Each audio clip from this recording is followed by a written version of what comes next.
Election commission of इंडियाने अजून देखील लोकसभेच्या निवडणुकांच्या तारखा जाहीर केलेल्या नाहीत, पण तरी देखील पूर्ण देशात पॉलिटिकल पार्टीजनी रणशिंग फुंकलेलं आहे. सीट शेअरिंगच्या चर्चांना उधाण आलेलं आहे आणि असंच काहीतरी चित्र आपल्याला महाराष्ट्रात देखील बघायला मिळते.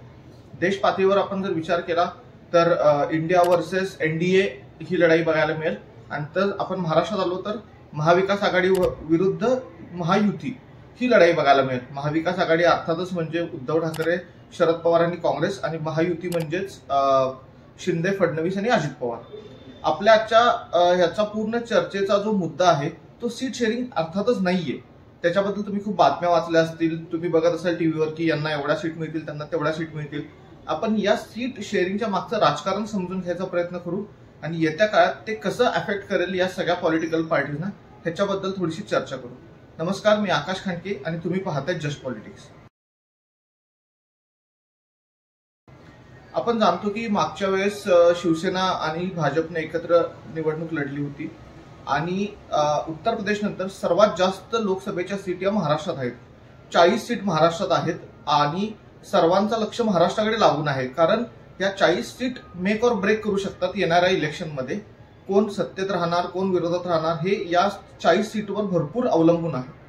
मागच्या वेळेस जेव्हा शिवसेना आणि भाजप युतीमध्ये होतं त्यावेळेस 48 पैकी भाजपनं 25 सीट लढल्या होत्या आणि शिवसेनेनं 23 सीट लढल्या होत्या. त्या 25 मधल्या भाजपनं ऑलमोस्ट 23 जिंकल्या होत्या आणि शिवसेनेला 18 सीट्सवर यश मिळालं होतं. हे झालं मागच्या वेळेस. पण यावेळेस तशी परिस्थिती दिसत नाही, कारण महायुती झालेली आहे आणि त्याच्यात 3 पक्ष आहेत. एक म्हणजे भाजप, दुसरं म्हणजे शिंदे आणि तिसरं म्हणजे अजित पवार. आणि मागच्या वेळेस जी बार्गेनिंग पॉवर शिवसेनेकडे होती, ज्या प्रकारे ते बार्गेन करू शकत होते त्या प्रकारे शिंदे आता बार्गेन करू शकतील असं मला अजिबात वाटत नाही आणि तशी परिस्थिती देखील नाहीये. त्यांनी ज्या नॅरेटिव्हवर पक्ष फोडला आणि ते जे सांगत होते की आम्ही हिंदुत्व वाचवतोय, आम्ही शिवसेना वाचवतोय, आम्ही बाळासाहेब ठाकरेंकडून उभे आहोत, हे या सगळ्या सीट शेअरिंग मधून कुठेच दिसत नाहीये. याच्यावर आपण थोडीशी चर्चा करू, ह्याच्या मागचं राजकारण बघू आणि याच्यातून डॅमेज कसं होणार आहे शिंदेना हे देखील आपण समजून घेण्याचा प्रयत्न करू. आपण बघितलं असेल की मागच्या वेळेचे जे सीट शेअरिंग होते ते ऑलमोस्ट 50-50% होतं, थोडंफार इकडे तिकडे होतं. पण यावेळेस तसं होण्याची कुठलीही शक्यता नाही, कुठलाही अंदाज कोणी वर्तवलेला नाही. सर्वांनी हे गृहीत धरलंय, हे मान्य केलंय की भाजप जास्त सीट घेणार आणि भाजप सांगेल त्याप्रमाणे शिंदेना आणि अजित पवारांना सीट घ्याव्या लागणार. हे जे समीकरण आहे, हे जे लोकांच्या मनात बसले किंवा मीडियाच्या देखील डोक्यात आहे, हेच खूप मोठं डॅमेजिंग फॅक्टर आहे शिंदेसाठी. नॅरेटिव्ह त्यांचा इथे ब्रेक होतो. ते इथे असं सिद्ध होतं की सीट शेअरिंगच्या वेळेस शिंदेना दिल्लीला जावं लागतं, शिंदेना अमित शहा पुढे जावं लागतं आणि अमित शहा जसं म्हणतील तसं सीट शेअरिंग शिंदेना करून घ्यावं लागतं. अमित शहानी त्यांना जर 10 सीट दिला तर त्यांना 10वर लढवावं लागेल, अमित शहानी त्यांना 8 दिला तर त्यांना 8वर समाधान मानावं लागेल. त्याच्या पुढे जास्तीत जास्त 13-14 मिळतील, पण त्याच्या पुढे जाईल अशी शक्यता खूप कमी आहे. कुठलाही आत्ताचे इथले राजकीय विश्लेषक या गोष्टीला दुजोरा देत नाही की 15 सीटच्या वरती शिंदेना काही हातात येईल, ज्यावेळेस मागच्या वेळेस त्यांनी म्हणजे शिवसेना ऑलमोस्ट 23 सीट लढवल्या होत्या. यातून असं लक्षात येतं की शिंदेना स्वतःकडे घेऊन भाजपनं हे सिद्ध केलेलं आहे की आम्हीच मोठे भाऊ आहोत. मोठा भाऊ हा शब्द तुम्ही भरपूर वेळा ऐकला असेल महाराष्ट्रात. आधी बाळासाहेब ठाकरे हा शब्द वापरायचे शिवसेनेसाठी आणि भाजप हा छोटा भाऊ होता. पण परिस्थिती कशी पलटली यावेळेस हे देखील याच्यातूनच कळतं. भाजप त्यांना किती सीट देईल हे आपल्याला बघावं लागेल. आणि दुसरं राहिलं अजित पवार.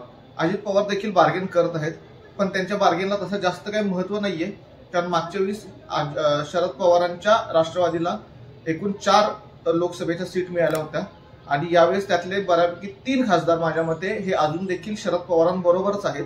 त्यामुळे अजित पवारांची तशी काहीच बार्गेनिंग पॉवर इथे नाहीये. त्यांना जे मिळेल त्याच्यात समाधान राहावं लागेल. अजित पवार देखील ज्यावेळी त्यांच्या स्वतःच्या पक्षात होते ते ठामपणे आपली भूमिका मांडत होते आणि ते डिसिजन मेकिंग ऑथॉरिटी देखील होते. म्हणजे शरद पवारांनंतरचा सगळ्यात मोठा पक्षातला नेता कोण असेल तर ते अजित पवार होते.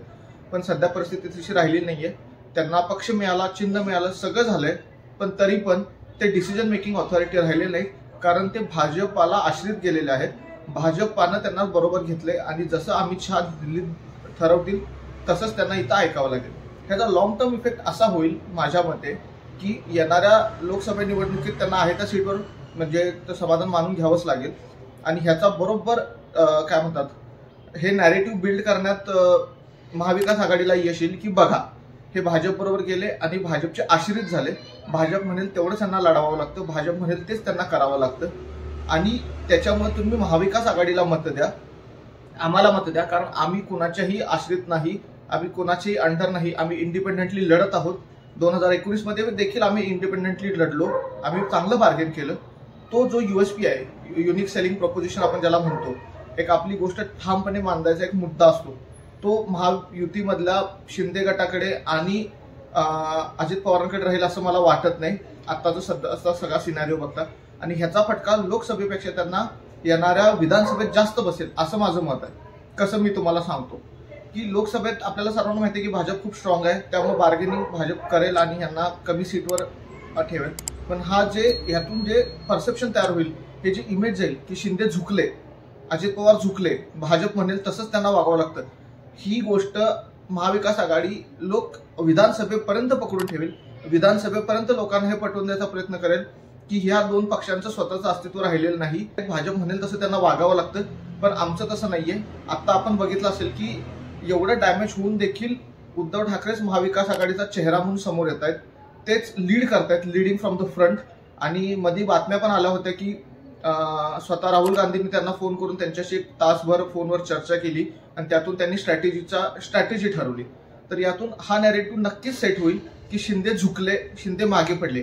आणि एक जो कट्टर शिवसैनिक असतो, जो बाळासाहेबांचा शिवसैनिक असतो, त्याला ही गोष्ट कितपत मान्य होईल हा वेगळा चर्चेचा विषय आहे. ह्याच्यावर आपण बोलू शकतो, लोकांबरोबर देखील बोलू शकतो, ते त्यांची मतं मांडतील. आणि ह्याचा फटका लोकसभेपेक्षा विधानसभेवर जास्त बसेल, कारण परत तिथे सीट शेअरिंगचाच मुद्दा येणार. तिथे देखील भाजप अरेरावी करणार, कारण भाजप मोठा पक्ष आहे. आता देखील भाजपकडेच सगळ्यात जास्त आमदार आहेत महाराष्ट्रात, त्यामुळे ते एवढ्या इझिली या दोन्ही पक्षांना हे देणार नाही, सीट्स देणार नाही. आणि त्यातून ते स्वतःला कसं लोकांपर्यंत प्रेझेंट करतात हे बघणं खूप इंटरेस्टिंग असेल. त्यामुळे हा व्हिडिओ जो आपला आजचा होता, हा सीट कुणाला किती मिळतील ह्याच्याबद्दल नव्हता, तर त्याच्या मागे राजकारण काय आहे आणि त्याचं डॅमेज कंट्रोल त्यांना कसं करावं लागेल किंवा डॅमेज काय होईल याच्याबद्दल होता. मी आशा करतो तुम्हाला हा व्हिडिओ आवडला असेल. तुमच्या प्रतिक्रिया आम्हाला कमेंट्समध्ये सांगा, म्हणजे पुढच्या व्हिडिओमध्ये आम्ही त्या गोष्टी सुधारू शकू, त्याच्यात बदल करू शकू आणि तुम्हाला चांगला कॉन्टेंट देऊ शकू. आमच्या या व्हिडिओला लाईक करा, शेअर करा आणि चॅनलला प्लीज सबस्क्राईब करा. धन्यवाद.